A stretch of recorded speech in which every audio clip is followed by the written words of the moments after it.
What is going on? Hello, everybody. Hey, Teresa Conway. It's good to see you. Blurred background, smart move. Who are new faces? Jimmy Ton, good to see you, man. Hello, everybody. Guys, we're going to have so much fun today, and you guys are here right on time, which is good because I think Zoom stops letting people in at 100 founders, or maybe it's 500 founders. But you can see we ask for everyone to share your face, share your screen. It's how we have the most fun because we can actually see each other. We're going to unmute each other. We're going to talk to each other. But guys, today, most importantly, we're going to jump into 9 case studies from founders that I think many of you guys have not seen before. So we're trying to create this pattern every month where we think it's probably the largest gathering of bootstrap founders every month, happening every time. It's great. Next one is June 14th. But this is great to be with you guys. We need to do a quick couple checks. First off, chat. Are we good in the chat?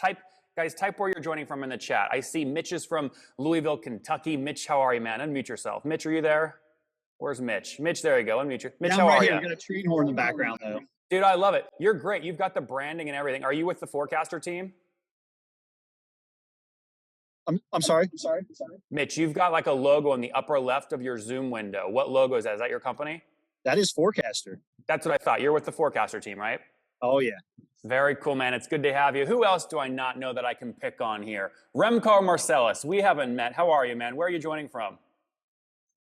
Down in Sydney. What time is it? 5 a.m.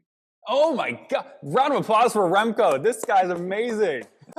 Remco, what are you building? We run a startup focused CFO firm down here. So we play with a lot of SaaS companies.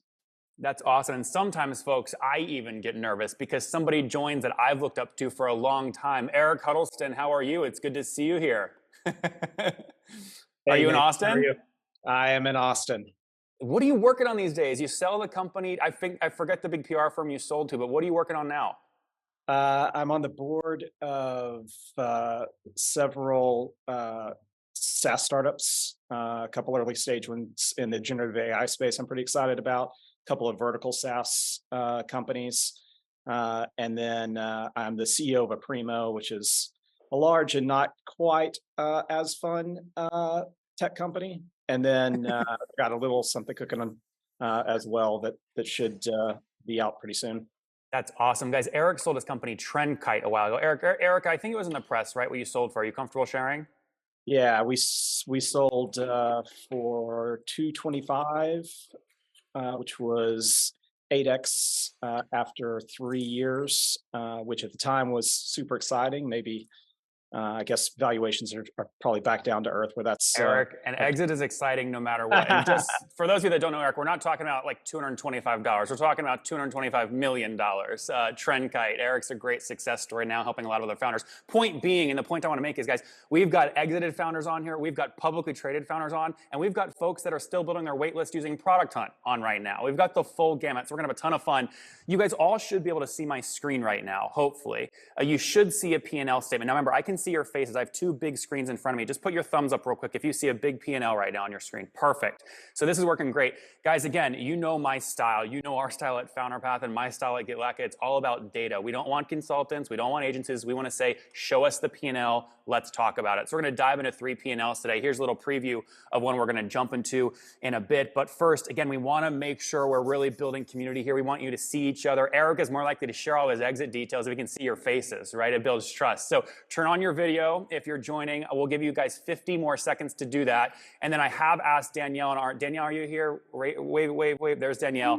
I've asked Danielle and our team to remove folks that do not share their video because, again, it creates this weird dynamic. If some are sharing and some are not, it's like, well, wait, what's going on? Justin, you look like you're like dialed in, about to like Derby style. You're just going to kill somebody. What are you building? Yeah, so I'm building business software for the manufactured housing industry. I love a niche SaaS company. What's the website? We're still building it out. It's private at this point, but I've done a lot of work in the industry, so I feel like I could help some people. That's awesome. Hey, raise your hand, guys, if you are coming from a niche. Like you were a construction worker and now you're building construction SaaS. You were a restaurant owner, now you're building restaurant SaaS. Just raise your hand if you're building like a niche SaaS tool out of curiosity. Okay, David, Julia, anybody else? Okay, Daniel, Steven, great. I love that. That's a great story. Great story. And we've got a lot of great VIPs today. You're going to see the great Ben Murray, who did a great job at SaaS Open. He comes on the show all the time, and I think I saw him in the chat. So we're going to get him unmuted here in a bit. Ben Murray, are you here? You want to introduce yourself? Yep, I'm here. Hey, Nathan. There he is. Yep. Good to see you. Joining from Denver, right? Yep, I'm in Denver.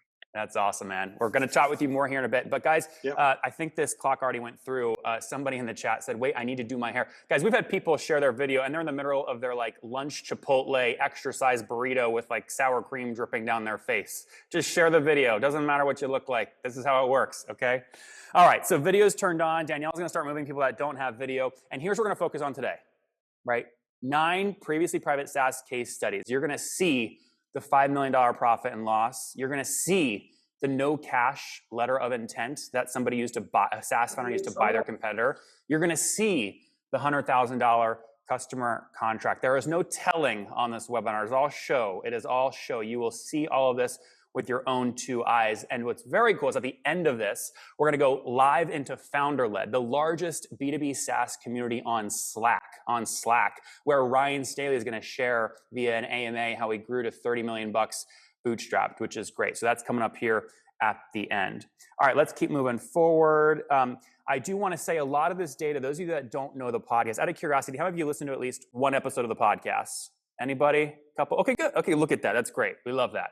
So you guys will know this slide's actually a little old. Over 3,100 SaaS interviews. These are founders I've interviewed since 2017, 1 per day. It's a massive data set, right? Audio data set. I'm hoping somebody will code a chat GPT tool that allows people to search all my episodes at once for keywords like churn and then get the recording of the people talking about churn across all the videos. But anyways, the data comes from this group. Now, what I'm going to try and do in the next 45 minutes is take all these founders I've interviewed. Now, I bet you guys can look at my screen. You probably know some of these founders, right? A lot of these founders I had on before they had a revenue. That's Johnny at Hoppin in the upper left, pre-revenue Johnny. That's Wade, CEO and founder of Zapier, second from the left at the top. Henry Schuck, CEO of ZoomInfo, Centaur bottom before he was public. So great group of founders here. Again, I take all this data, over 1,016 hours of recordings that I've done, and I've taken the best of it, and I'm going to try and get it in the next 45 minutes. So I would argue the next 45 minutes is the highest levered 45 minutes you will have the rest of the month, and we're going to have a lot of fun doing this, all right? So here's how I want to get us off frame for the next 45 minutes. These are the buckets we're going to go through. We're going to spend about 7 to 8 minutes on each of these columns. I'll let you read these 3 columns to yourself real quick, then we'll jump into the content.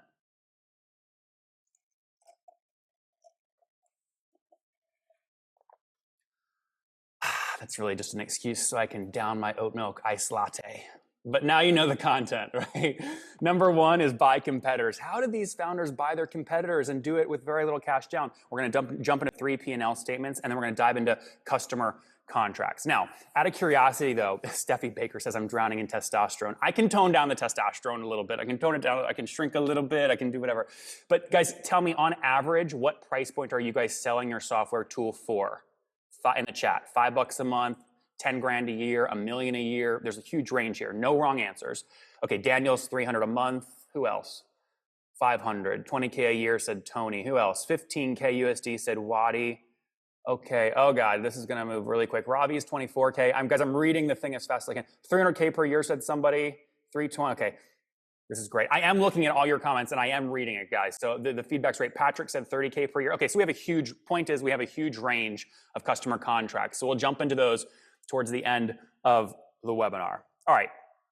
The last thing I want to say is it will be hard for you to take notes as fast as I move. So we've got the full recording and the slide deck for you. It will be available in your FounderPath account.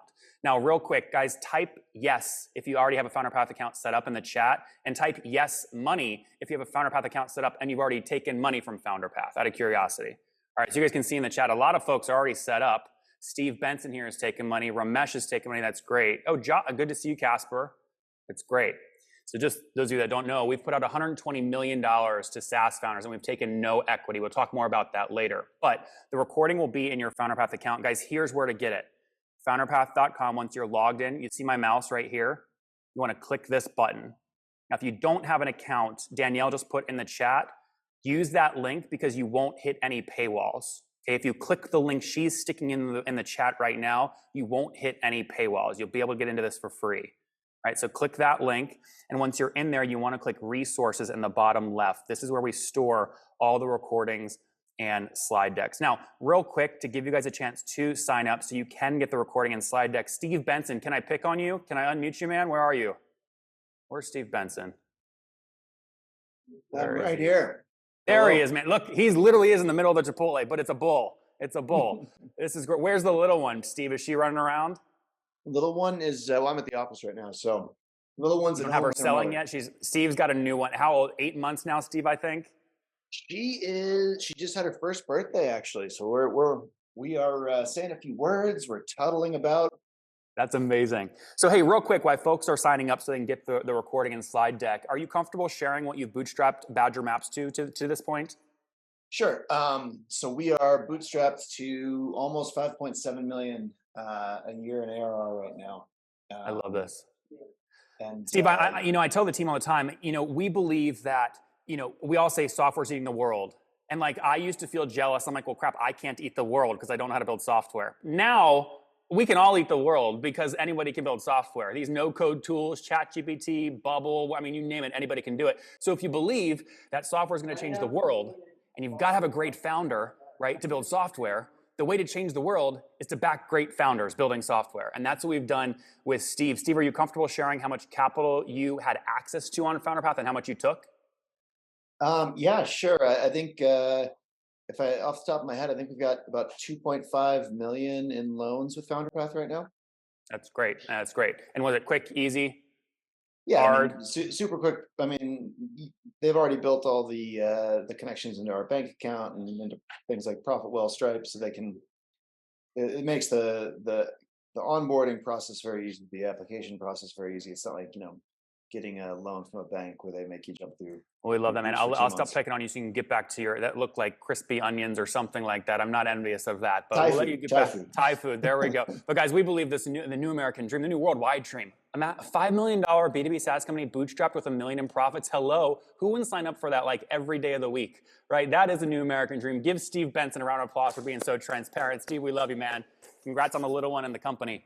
All right, so folks, again, if you've signed up, again, just bookmark that resource link. You'll get the full recording. But let's jump right into the content now. The next 7 minutes, we're going to focus on this first category. How did Blackthorn, Question Pro, and Cognism, which are all B2B SaaS companies with the revenues that you see listed, how did they buy their competitors for cheap, right? For cheap.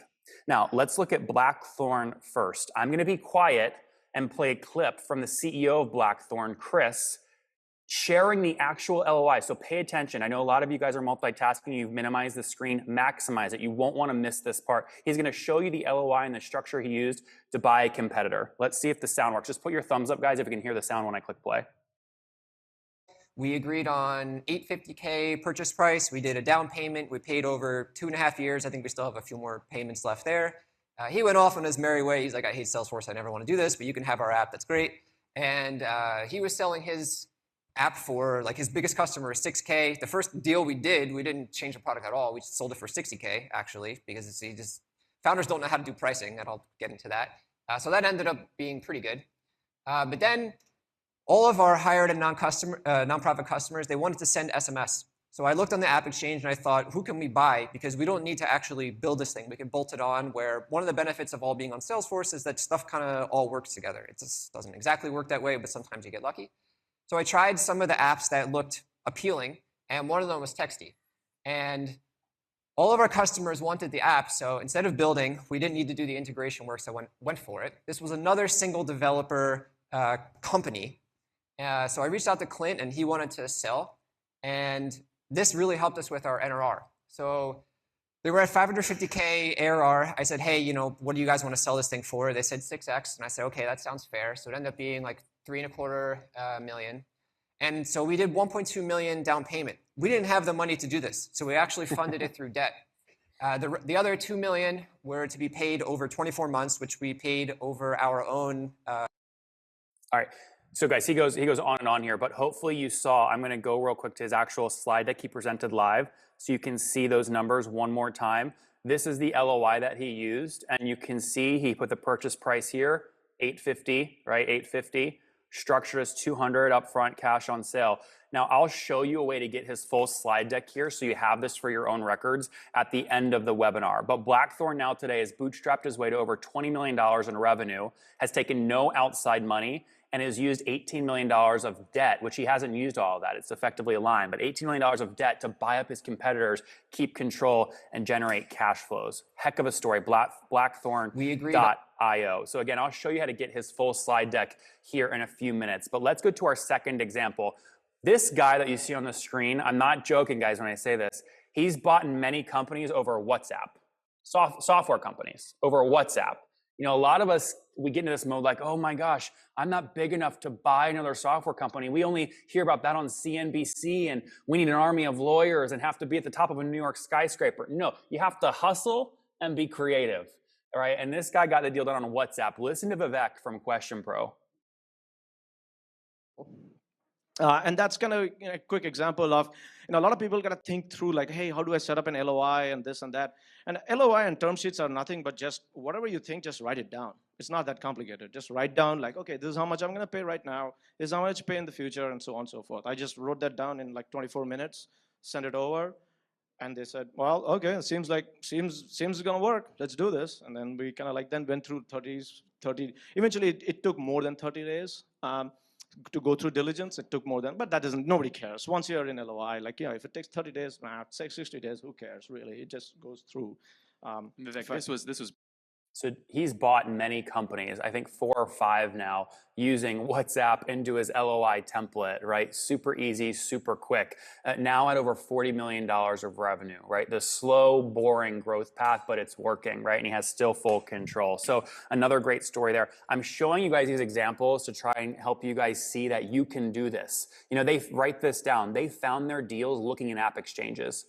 Right? So if you already have a HubSpot integration or you're already in the Intuit app exchange, go look at others in the app exchange, right? That maybe they're a free tool with a lot of users, so you're not gonna have to pay a revenue multiple. Buy up that, it's effectively an email list you're buying, plus the software. Sometimes they have revenue that works as well. Let me give you one more example here. This is James Isolé with Cognism, right? Anyone know Cognism? Raise your hand.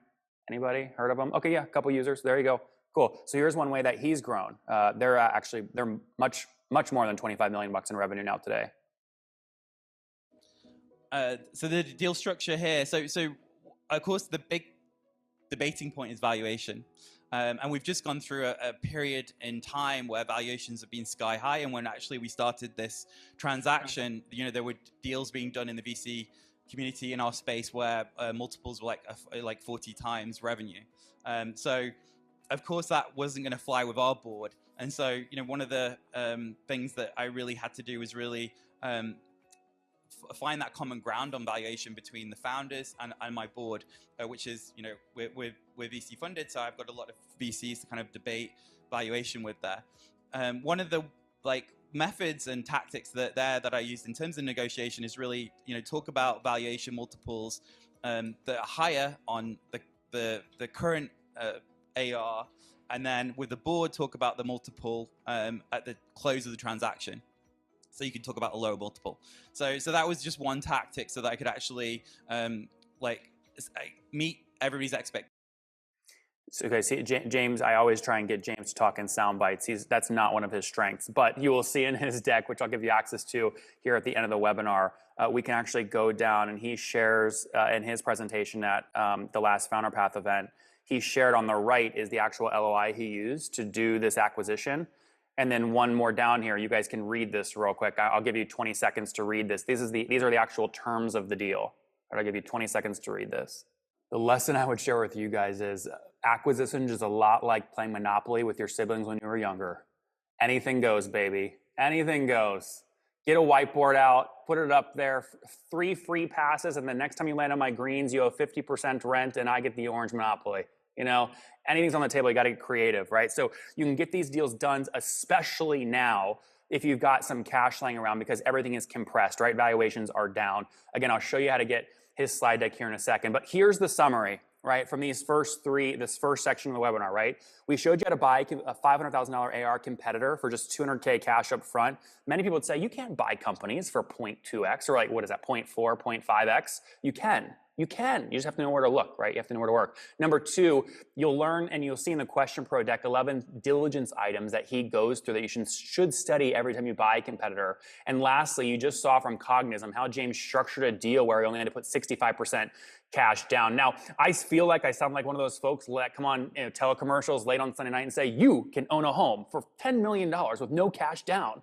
But it's not quite like that, but you can find great deals and you can conserve your cash at the same time while growing revenue. Now, guys, let me take a quick pulse real quick. I have to say, I'm just looking down right now at the participants. I love that we have over 200 founders live today. It makes me happy. I'm watching all of your faces. I'm trying to give as much value as I can here. How many of you guys just 0 to 10, 1 being it was terrible, 10 being you learned at least one thing in this first section? Where are we at? How are we doing? You can put it in the chat. 0 to 10, 0 to 10. 7, good. Okay, by the way, I like 5s and 6s because it makes me then want to hustle to over deliver the rest of the webinar. So you can give me a 4, 5, 6, totally open to it.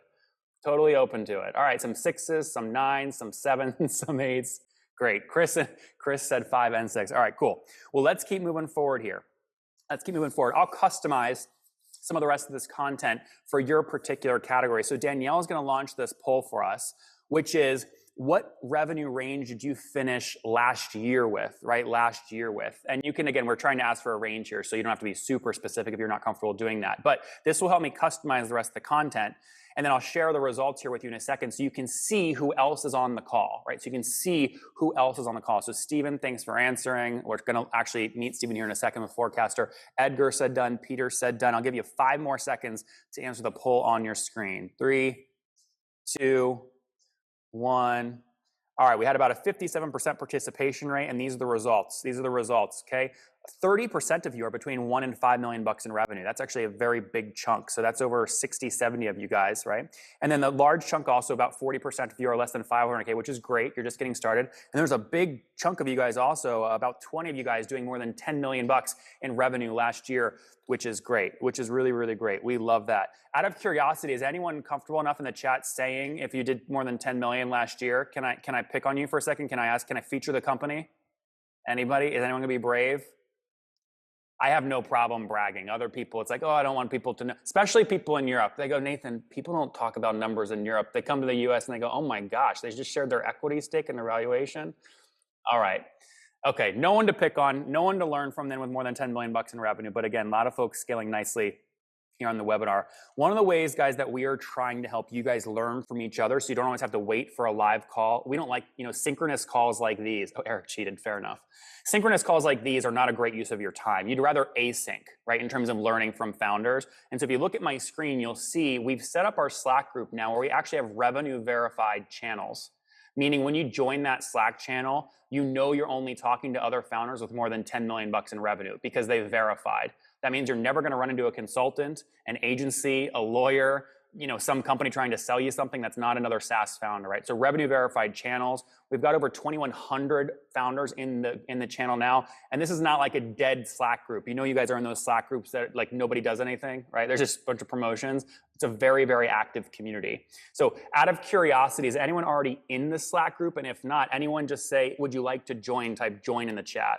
We can get you that link here. I can have Danielle get it to you. Okay, Waddy said join. A lot of people, Logan said join. Okay. I'm trying to read all your names. I like to use your names because we can build a relationship, but the chat moves so darn fast. Tony said join, Bob said join. So here, I'm just gonna, Danielle can't DM you guys all that fast on chat. So what we'll do is, Danielle, can you maybe stick the link in? She's ahead of me. There it is. There it is. Jason, you don't see the revenue verified channels because they're private. You have to use the link that Danielle just put in the Zoom chat to apply to get in. And one thing I'll tell you guys, let me see if I can open this real quick on my screen. Yeah, here it is. So when you click the link in the chat, which I encourage all of you guys to do, you can go in and say sort of what you are. Oh, Danielle, wrong link, wrong link. Hold on, guys, wrong link. Don't use that link. Let me go get the right one. That was my fault. I probably gave Danielle the wrong link. You want to go in and use this one, this one, this one, this one. Use this one. Put it in the chat. There it is. All right, use that one. And I'll show you what you're going to go through, right? So when you land here, you just sort of say what stage you're in. So that's the revenue verified channel that you're basically saying you'd like access to on the Slack group. I'll say 1 to 5 million. And then you can see, you're going to see my tax return. Yeah, all you guys that minimize, you like popped it back open. Yeah, you're gonna see my tax return. This is how we verify. We really don't mess around, right? You can use a Stripe screenshot, a tax return screenshot. I try and lead by example here with my own tax return screenshot from 2020 on the right, or your QuickBooks and profit and loss screenshot. So we require some sort of proof of revenue. That way, when you're in that group, you know you're talking to folks that are at your same level. So Justin said, release the tax returns. Oh gosh, we can't get political, but I've released them. They're there. I walk in the walk, I'm talking the talk. They're right there for you to go analyze, all right? Cool, so I'll move on from that. Danielle's got the link in the chat. You guys can check that out, okay? All right, let's move forward to section 2 here. Profit and loss, profit and loss. So I wanna give a heads up to Forecaster and Ben Murray just to get ready. We're gonna bring you up here in a second. But we're gonna go through these 9 profit and loss statements. The first is a group called Kabula. The second is a group called DocHub, which actually just sold for a bunch of money. And then the last one is Clearview Social. Okay, Clearview Social. Jeffrey said, what if we're pre-revenue SaaS, but have revenue from servicing? Jeffrey, you would pick the 0 to 500K revenue channel. We only look at SaaS revenues. All right, let's jump into the P&L stuff. Now, guys, I want to bring to stage here Ben Murray. He is the SaaS CFO, the SaaSCFO.com. Anytime FounderPath works with a founder that doesn't have their finances in order, with like between $1 million and $5 million revenue, we send it to Ben. Ben cleans it up, gets them on the same page. Ben, are you there? Yep, I'm here, Nathan. All right, did I pitch you the right way? What did I miss? What's accurate, what's not? How are you helping founders? No, that's right. Usually a couple million in AR, anywhere up to say 15 million AR, where we can plug that finance function to help them scale. That's awesome. Okay, just out of curiosity, what's the biggest mistake you see founders make in terms of categorization of a specific line item? Like you might say, people put their AWS in food and beverage expense. It should be in COGS. That's a bad example. But what big mistake do you see founders make?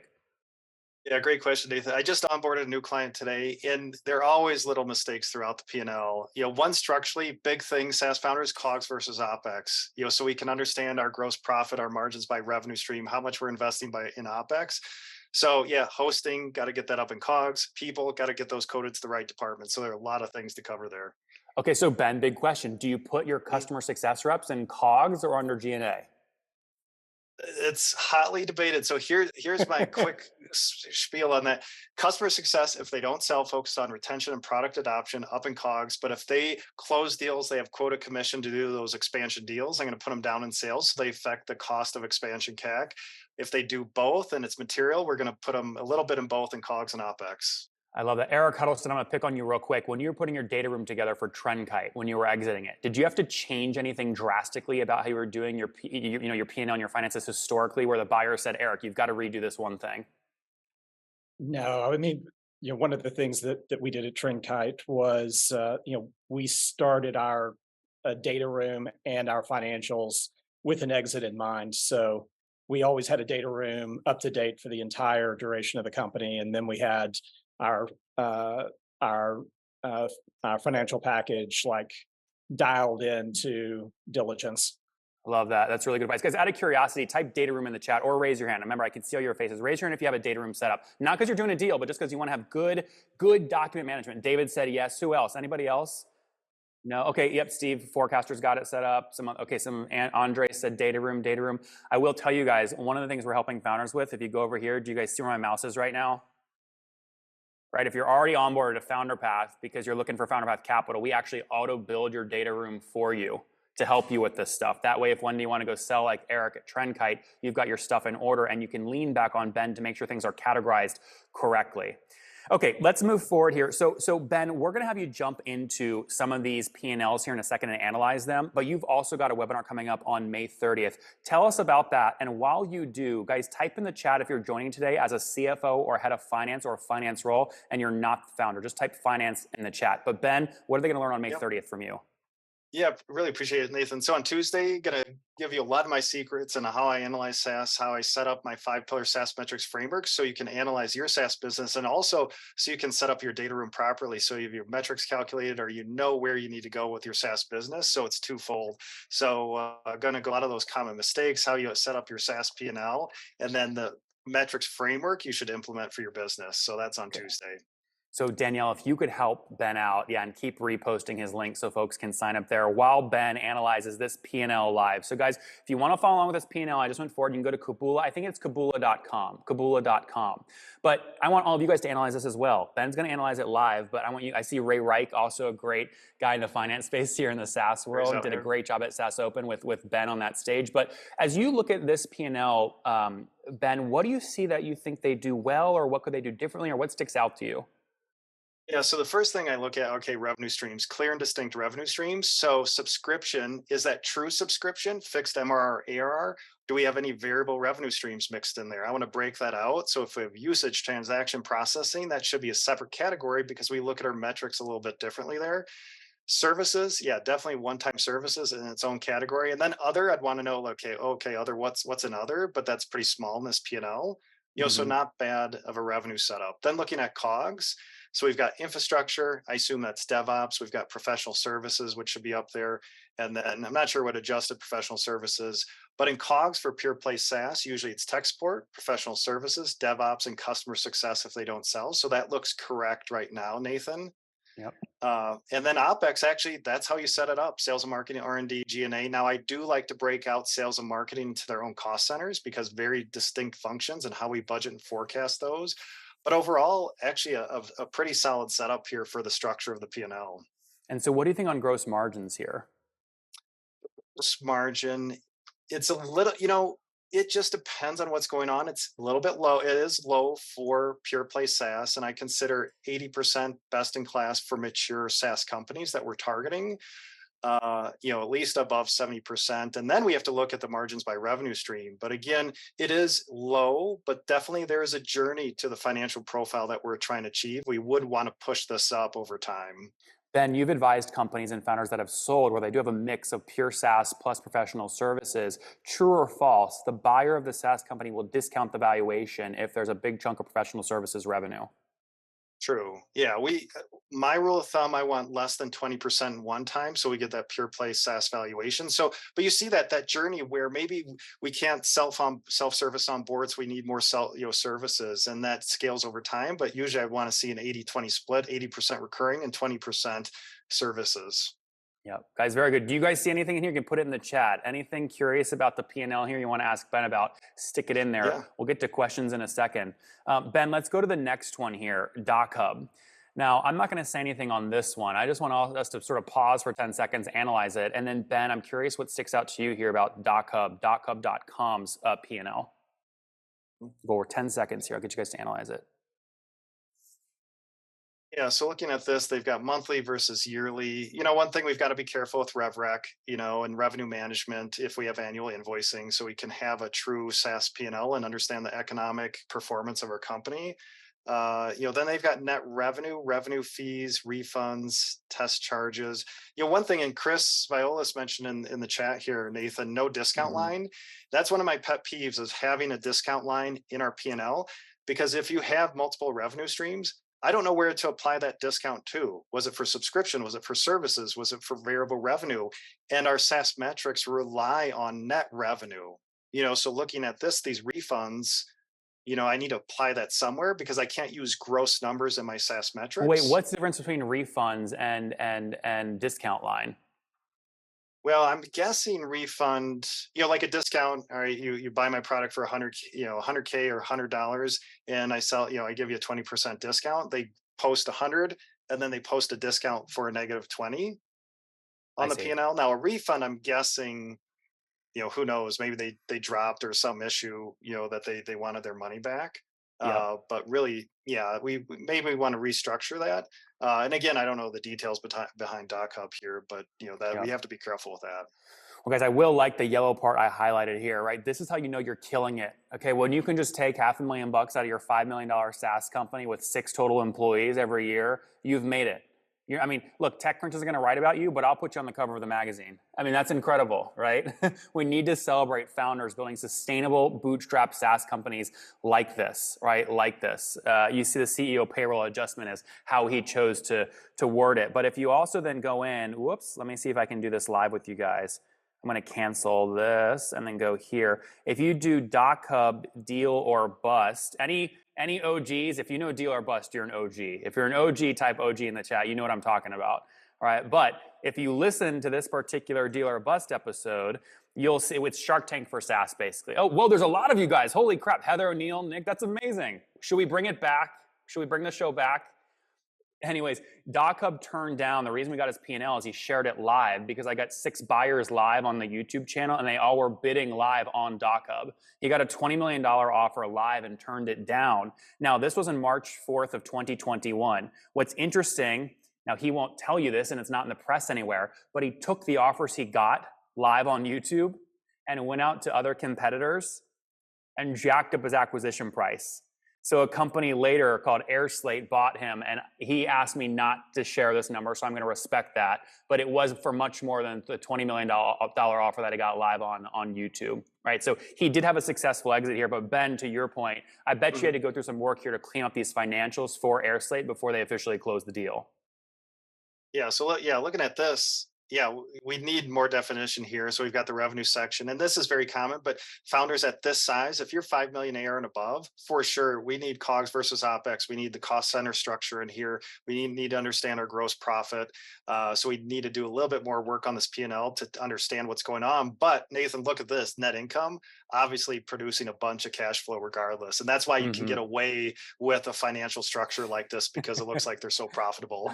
That's right. He's like, I don't need to worry about finance. I just know my bank's going up every month. Who cares, right? Who cares? So anyways, he did a really, really good job. And then the last one I want you guys to dive into, actually, this company also sold.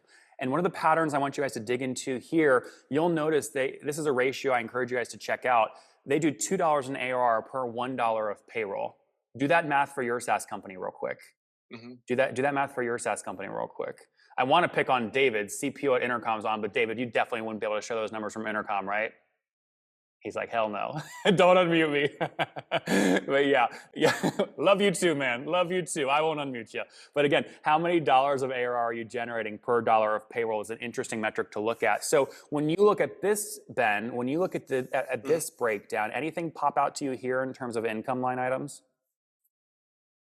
Yeah, so we've got software, hosting setup. I'm guessing that's one-time fees. They got some consulting. Yeah, they've got the payroll line, which you mentioned, which actually I've coined that the ROSE metric. I put a post in there. So it's more accurate than revenue per FTE to really understand the economics of your payroll. Wait, what does ROSE stand for? Revenue per? Return on SaaS employee.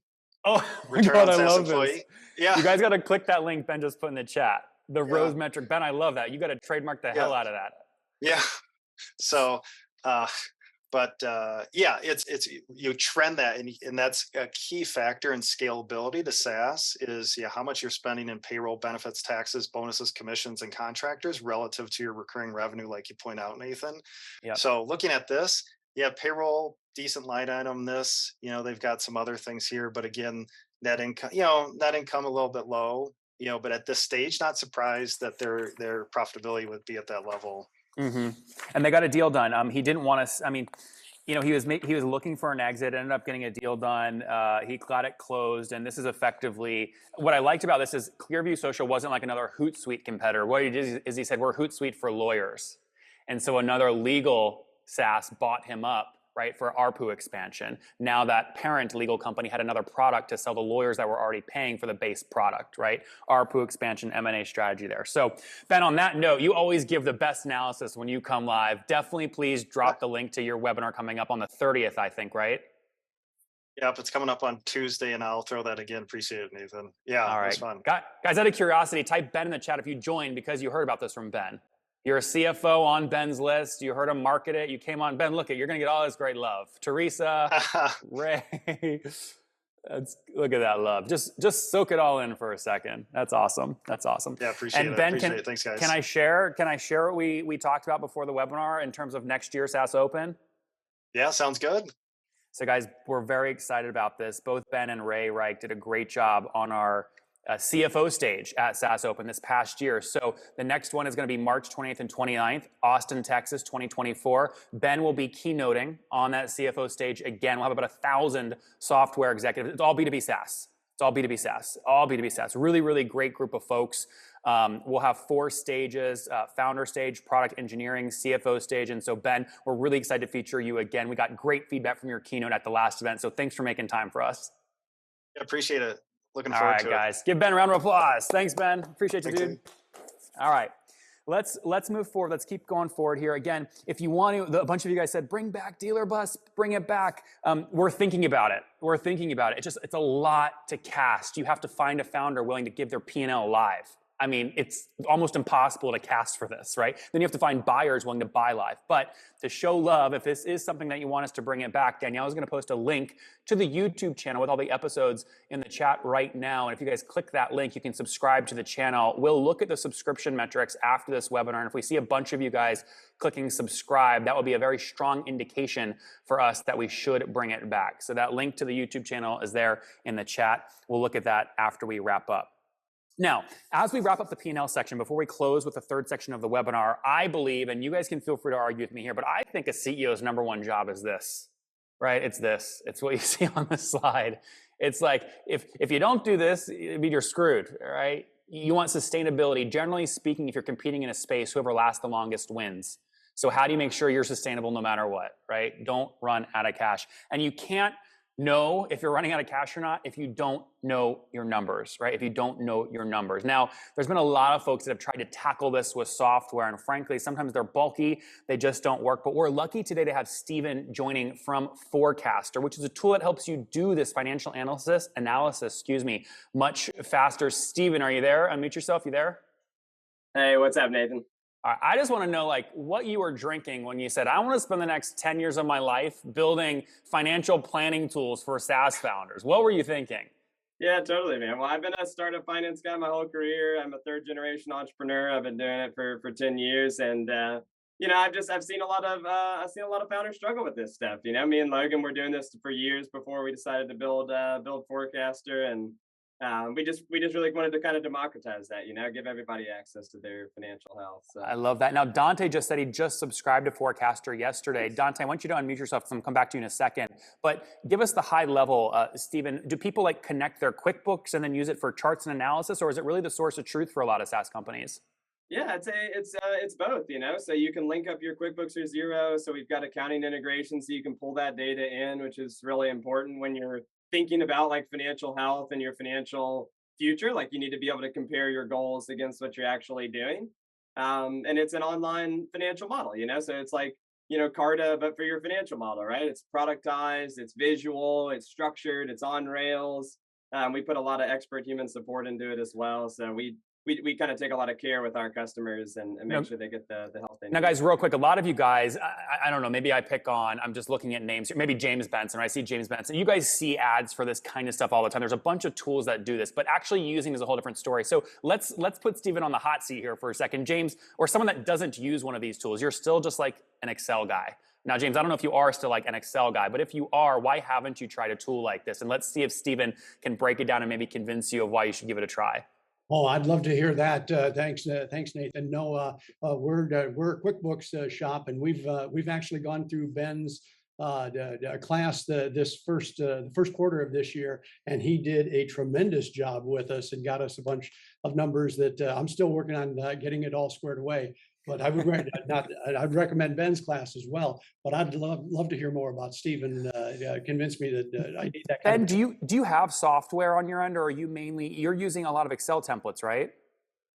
Yeah, for me, of course, I love Excel, but again, big believer in FP&A tools. That's a hot space. I actually created my own SaaS metrics dashboard application where you can benchmark and publish and share with your board. So I do have that, but I'm staying away from the FP&A space, leaving it up to the experts on the software side. Well, wait, so like, do we have I'm trying to figure out like first date is there tension here? I mean, do you guys compete with each other, or do you guys play nicely together? We would love to supercharge Ben. We would be honored to supercharge Ben. We'd like to make it to where Ben only has to do the stuff that Ben has to do, which is the contextual analysis, decisions with management, all that kind of stuff. Let the robots do the data entry. That's our philosophy. I love that. That's now, right. Dante, real quick, unmute yourself. You said you just signed up for Forecaster. Why'd you sign up to try it?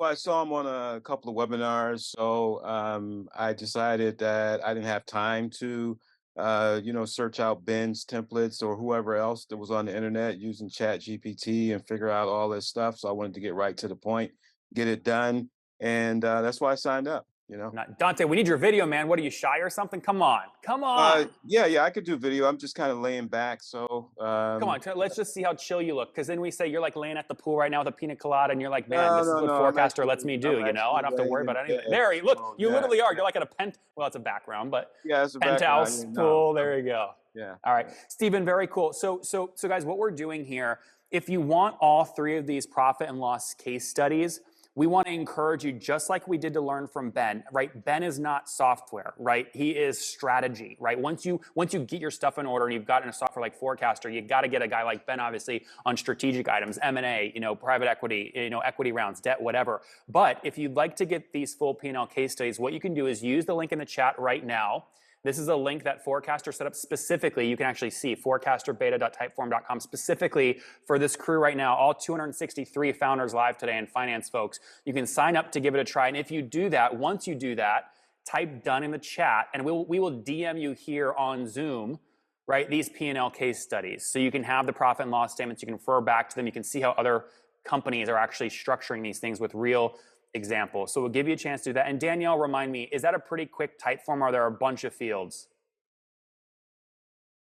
It's very quick.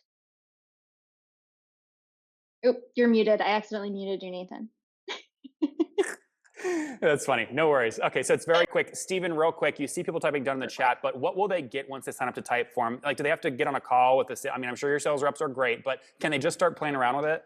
Yeah, unfortunately not. We do take everybody through a white glove onboarding. So we take a very human approach to getting a great financial model, and we just want everybody to get the expert support that they need. So we do take everyone through a sales demo, but it's for a good reason. It's just to make sure everybody gets a great model, and we know it's not everybody's cup of tea. Okay, but Stephen, promise me one thing. If the audience today jumps on and they get on a call with your sales rep, will you give them permission, or the founder permission to drive? So the founder will say, okay, sales rep, click here, let me see it, versus the sales rep talking at the founder for 10 minutes straight and the founder going, I don't want to see all the 8 buttons you just clicked. Yeah, no, absolutely. I think culturally within our company, we're not here to hard sell you. We're not here to try to get you, to just become a customer of Forecaster just to do it. We're here to help. We're here to try to make sure you get a great financial model, whatever that means for you. So yeah, that's definitely my guarantee.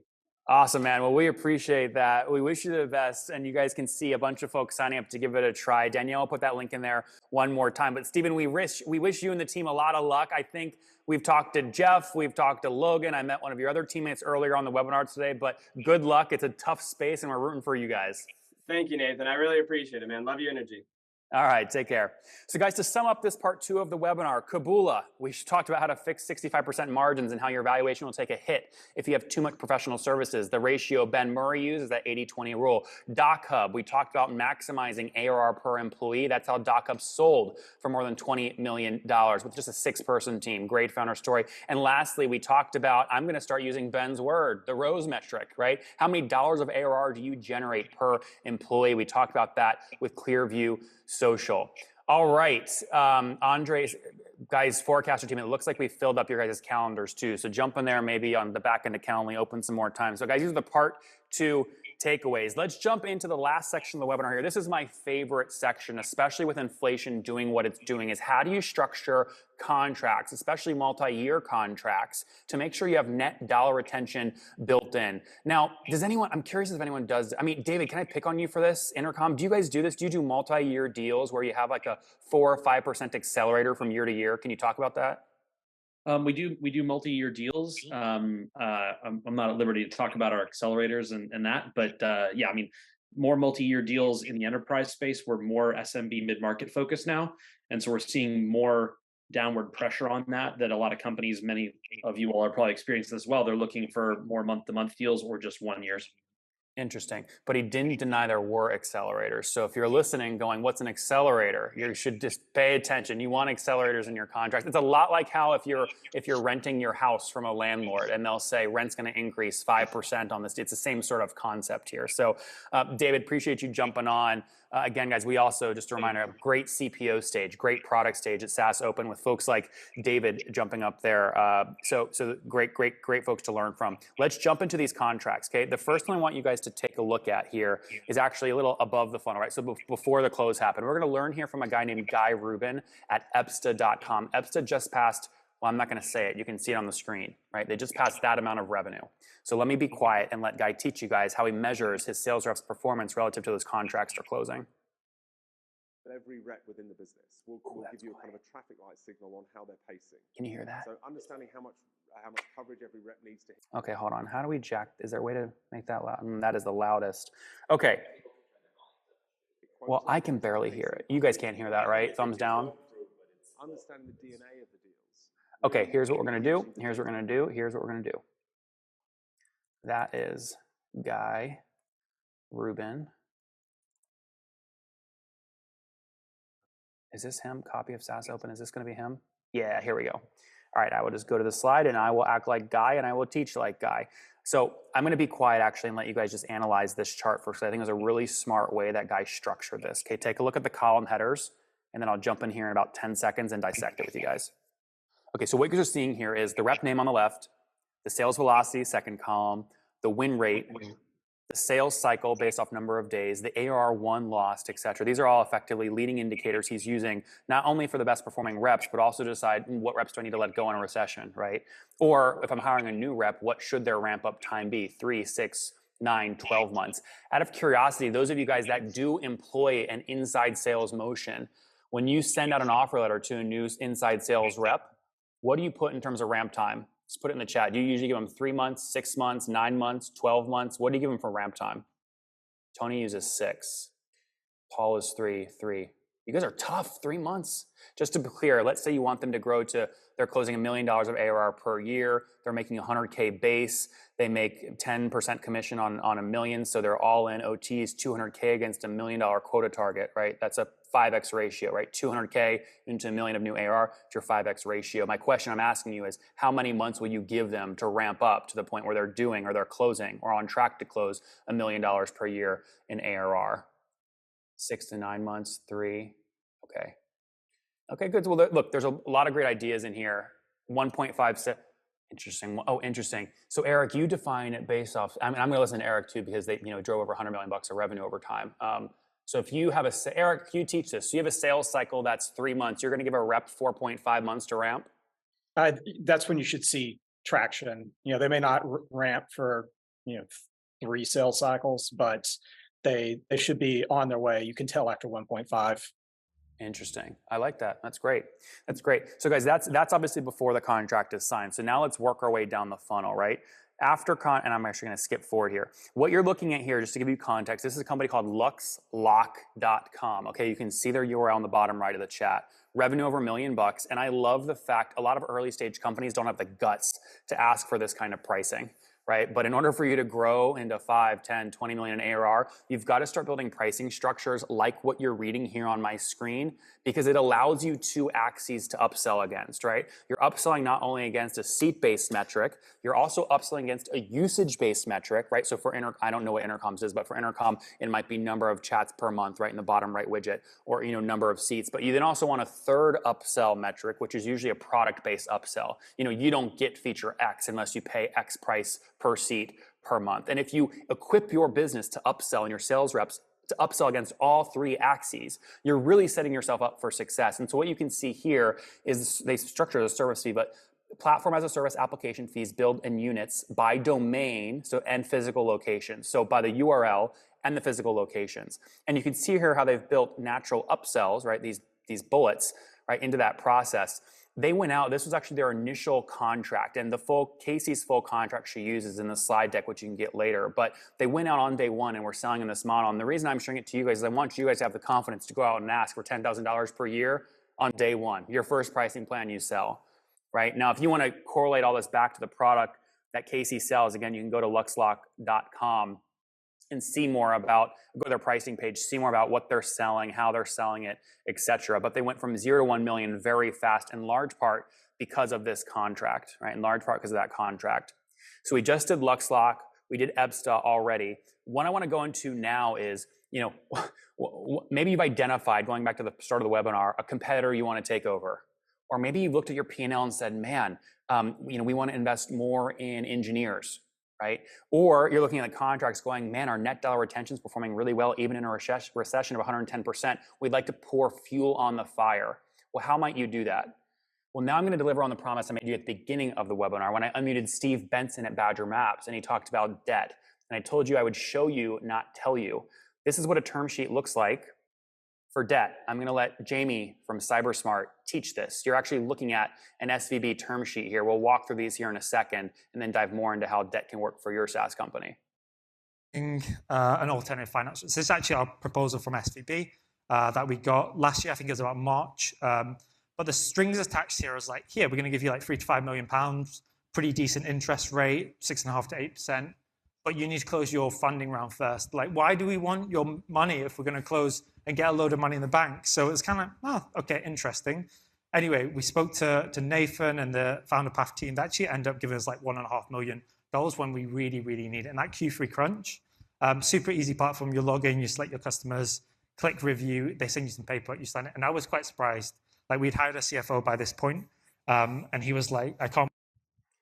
What he's about to say is his CFO couldn't believe how fast he got money from Founder Path. And I'm going, I don't know if that's a good or bad thing, because we need to make sure, obviously, we're doing our diligence. But I'm going to pause the video here at the beginning because I want you to read the terms of this debt contract with SVB. Right? So I want you guys to read the things here on the left. And as you're reading those and studying them, you heard what frustrated Jamie as he said, well, SVB, you're not going to give me these terms unless I go raise VC. Why do I need debt if I'm going to go raise VC and do a bunch of equity?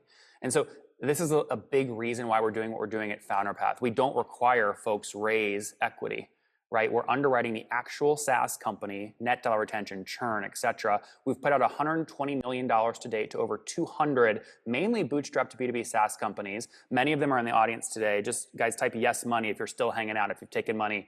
But this is how we're structuring it. And a lot of these founders are so smart and creative. They use the money to go do things like buy their competitor, right? Or double down on the sales rep that's crushing it, right? Give that sales rep an extra bonus, right? Retain them longer, bigger periods of time. Or, here's a big one, invest in additional engineers, because we let founders pay back over long periods of time, 24, even 36 months sometimes. I love this. Ramona's in here, Ramesh is here, Julia's here. Ramesh, real quick, are you there? Unmute yourself. Are you comfortable sharing how much you took?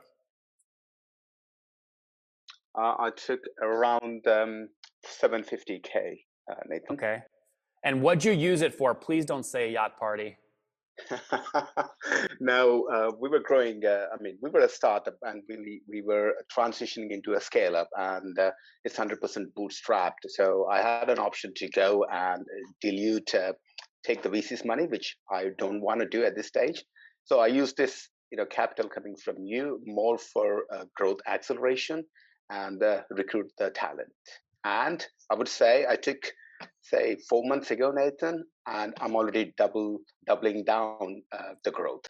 That's awesome, man. Congrats. Okay, round of applause. Use other people's money to drive growth. Keep your equity. That's how you get rich long term. Ramesh, really nice job. Congratulations there. That's really incredible. Real quick, we'll go to Julie. I want to talk to Julie how much you took, if you're comfortable sharing, and why you did it. And guys, while Julie's doing that, I've put the next slide up here, which are the part 3 summaries, if you want to screenshot this and save it. But real quick, Julie, if you're comfortable sharing, why'd you take capital?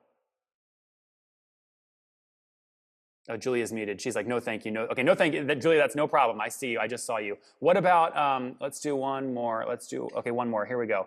Part 3 takeaways. You guys can see this, right? Sorry, I lost track on my screen. You should see part 3 takeaways, right? So I showed you the clause, right, in LuxLock, the 2-sentence clause that enabled LuxLock to go to $1 million of revenue quickly, drive 200% net dollar retention. Remember, I'm about to show you guys how to get this full slide deck, including the decks that each speaker used, right? So I showed you Chris's deck right here, right? His full deck, the LOI, everything built in, his org chart, his revenue stream, all of this that he presented live. I'm going to show you how to get this in a second after I summarize, but I want to first summarize. So number 2, the no-lie way that Epsta used is to track sales reps' performance. And then number 3 there, the SVB term sheet and what can make it dangerous if you don't structure those terms the right way. So those are part 3 takeaways here. I want to say before we wrap up, guys, the next webinar is June 14th at 12 p.m. CST. Do you guys want the link for that real quick so you can register, get it on your calendar, save the spot?